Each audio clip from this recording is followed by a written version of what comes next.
দর্শক বন্ধুগণ, দীর্ঘ প্রতীক্ষার অবসান ঘটিয়ে গঙ্গার নিচ দিয়ে ভারতবর্ষে প্রথম মেট্রো পরিষেবা শুরু হয়েছে কলকাতা থেকে হাওড়া পর্যন্ত, যেটা কিনা কলকাতা মেট্রোর মুকুটে নয়া পালক সংযোজিত হলো।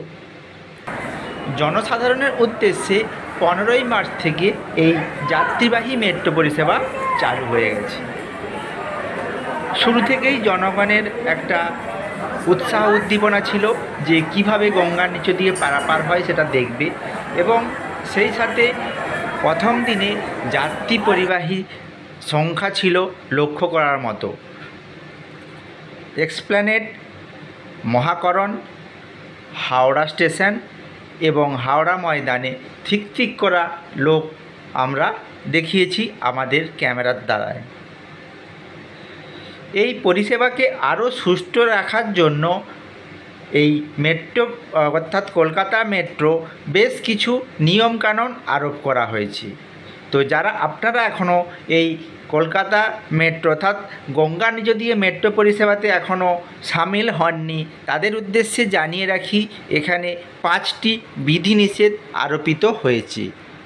সেই 5টি বিধিনিষেধ অবশ্যই প্রত্যেককে ফলো করতে হবে, তা না হলে পড়তে হবে শাস্তির মুখে এবং জরিমানাও দিতে হতে পারে। আমরা সেই কি 5টি নতুন নিয়ম জারি হয়েছে সেইগুলি নিয়ে একে একে আলোচনা করব, যেগুলি প্রত্যেকের জেনে রাখা খুব জরুরি।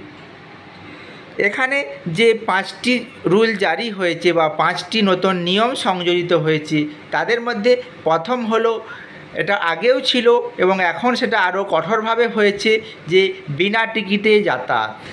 এই বিনা টিকিটে যাত্রা নিয়ন্ত্রণ করার জন্য রয়েছে সিসিটিভি ক্যামেরা, সেই সাথে রয়েছে সুদক্ষ অফিসারদের নিয়োগ, যাতে করে এই হাওড়া স্টেশনের মতো গুরুত্বপূর্ণ জায়গা, ধর্মতলার মতো জায়গাতে যাতে কোনো রকমভাবে কোনো বিশৃঙ্খলা না সৃষ্টি হয়, সেই জন্য কঠোর ব্যবস্থা নেওয়া হবে। এতে করে যদি কোনো কারণে কোনো ব্যক্তি বিনা টিকিটে যাত্রা করে থাকে, তাহলে তার জরিমানা হতে পারে, সেই সাথে শাস্তিরও সম্ভাবনা থেকে যায়। নিয়ম নাম্বার 2, টিকিটের লাইনে দাঁড়িয়ে কোনো রকমভাবে কোনো বিশৃঙ্খলা সৃষ্টি করা যাবে না। কারণ যেহেতু এই যে মেট্রোর প্ল্যাটফর্মগুলি আছে সেগুলি খুবই জনবহুল এবং খুবই ব্যস্ততম জায়গা, সেই জন্য নির্দিষ্ট জায়গাতেই এই টিকিট কাউন্টারগুলি আছে। সেই টিকিট কাউন্টারের লাইনের সামনে দাঁড়িয়ে কোনো রকমভাবে কোনো বিশৃঙ্খলা সৃষ্টি করা যাবে না। এতে যদি কোনো কর্তব্যরত অফিসারের চোখে পড়ে, সেক্ষেত্রে শাস্তির মুখে পড়তে হতে পারে। নিয়ম নাম্বার 3, মেট্রোতে যখন উঠবেন অথবা নামবেন সেই সময় তাড়াহুড়ো করবেন না।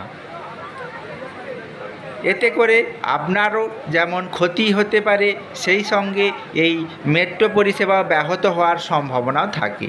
সেই জন্য মেট্রো কর্তৃপক্ষ এর উপর বিশেষ জোর দিয়েছে যে মেট্রোতে ওঠানামার সময় যাতে কোনো রকম কোনো বিশৃঙ্খলা না হয়ে থাকে।